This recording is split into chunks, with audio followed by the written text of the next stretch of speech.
외대인 여러분 안녕하십니까? 지금부터 3월 둘째 주 FBS 뉴스를 시작하겠습니다. 첫 소식입니다. 이번 학기부터 적용될 성적평가 관리 원칙 변경안이 최종 확정됐습니다. 기존의 성적평가 방식과는 다른 점이 꽤 있는데요. 이 사안을 김소정 기자가 취재했습니다.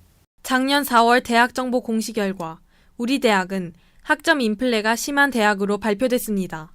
이에 따라 작년 6월 우리 대학은 성적평가 관리 원칙을 일방적으로 변경하고 그 변경 사항을 2014학년도 2학기부터 적용한다고 공고했습니다. 이후 학생들의 반발이 거세지면서 학교와 학생들 간의 대립이 몇 차례 발생했는데요. 결국 우리 대학은 지난달 27일 변경된 성적평가 기준을 2015학년도 2학기부터 적용하기로 최종 결정했습니다. 최종 변경된 성적평가 기준은 전체 교과목이 상대평가며 수강생 10명 이하인 강좌와 교직 과목인 경우 A 이상 비율이 50% 이내, B 이상은 80%입니다. 교직 과목 중 교육 실습, 그리고 군사학과, 수강생 중 재수강생과 외국인 학생은 상대평가에서 제외됩니다. 재수강생의 학점 상한은 기존 A+에서 A0로 변경됐으며 또한 재수강 횟수는 재학 중 5회 제한으로 다음 학기부터 적용됩니다. 그러나 계절학기는 재수강 횟수에서 제외됩니다. 체육 실기 과목은 모두 패스 올 페일로 변경됐습니다. 변경된 성적평가 기준에 대해 학우들은 어떻게 생각하는지 들어봤습니다. 이번에 성적 방침이 바뀌면서 가장 힘든 점은 이제 외대 특성상 소수학과가 많고 또 그 강의를 수강하는 학생 또한 되게 적은데 그 적은 학생들끼리 그러니까 점수를 따기 위해서 경쟁하는 게 너무 치열하고 너무 안타깝다고 생각합니다. 이번에 바뀐 성적평가 제도는 특히 제 입장에서는 특히 저도 군대를 가야 되는 입장인데 군대를 간 선배들의 경우에는 복학 후에 자신의 학업 계획에 대해 나름대로 생각을 했을 텐데 그 계획이 모두 무산됐다는 점에서 굉장히 불합리한 처사라고 저는 생각을 합니다. 성적평가 기준이 바뀌게 된 이유와 변경된 기준에서 학생들이 유의해야 할 점은 무엇인지 학교 측의 인터뷰 들어보겠습니다. 지난해 말 교육부는 각 대학의 성적 분포도를 학교평가의 중요 기준으로 삼겠다고 발표를 했습니다. 그런데 최근에는 엄정한 성적평가 제도를 강조하고 있습니다. 우리 대학은 이렇게 불확실하고 유동적인 변화 사항에 적극적으로 대응해서 자체의 진단 평가를 거쳤고 이번에도 그러합니다. 진단 결과 우리 대학의 학점 인플레이션이 심각한 수준에 있다는 것을 확인하게 되었습니다.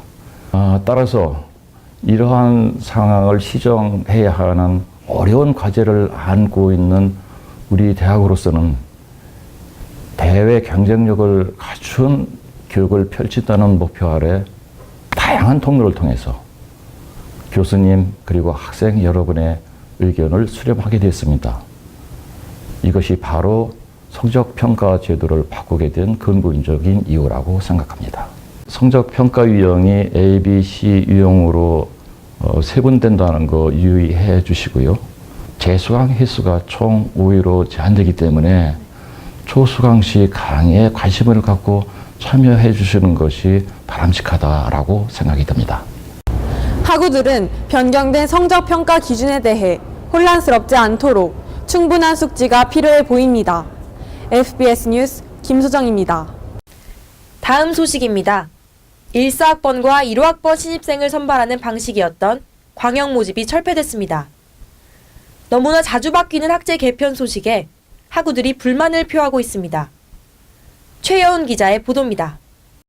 지난달 25일 우리 대학 교무위원회 및 전체 교수회의에서 2016학년도부터 광역 모집이 철폐되었습니다.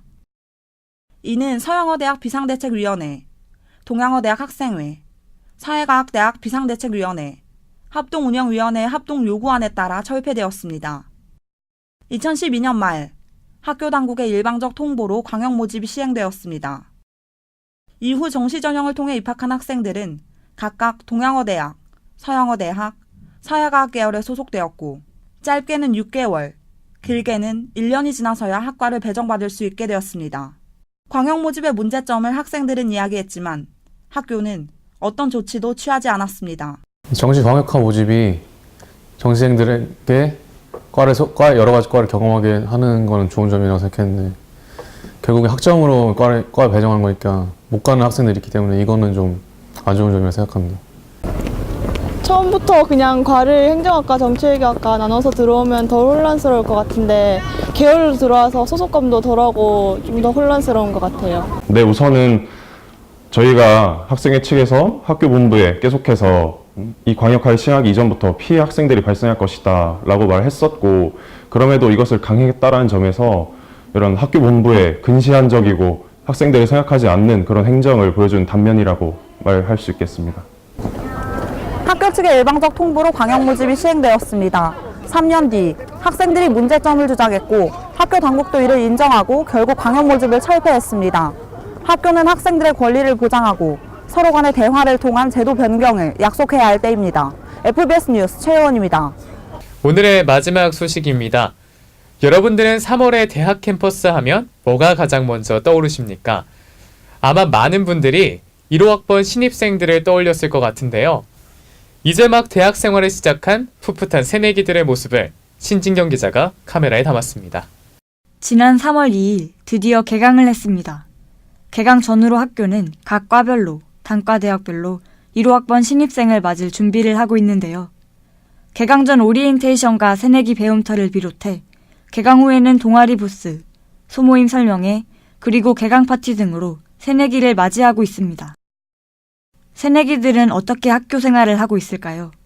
제가 한국외국어대학교에 입학했을 때는 외국인들과 많이 소통할 줄 알았는데 신입생이다 보니까 혼자 있는 시간이 많더라고요. 하지만 통학 시간도 짧고 나중에 동아리 활동이나 개강 파티 같은 걸 많이 참석하게 된다면 사람들과 많이 친해질 수 있을 것 같아서 그런 걸 많이 참여하려고 노력하는 중입니다. 저의 첫 대학 생활의 첫 주가 지났는데 고등학교와는 다르게 자유로운 분위기가 너무 좋고 혼자 사는 게 처음이라서 많이 설레고 기대가 됩니다.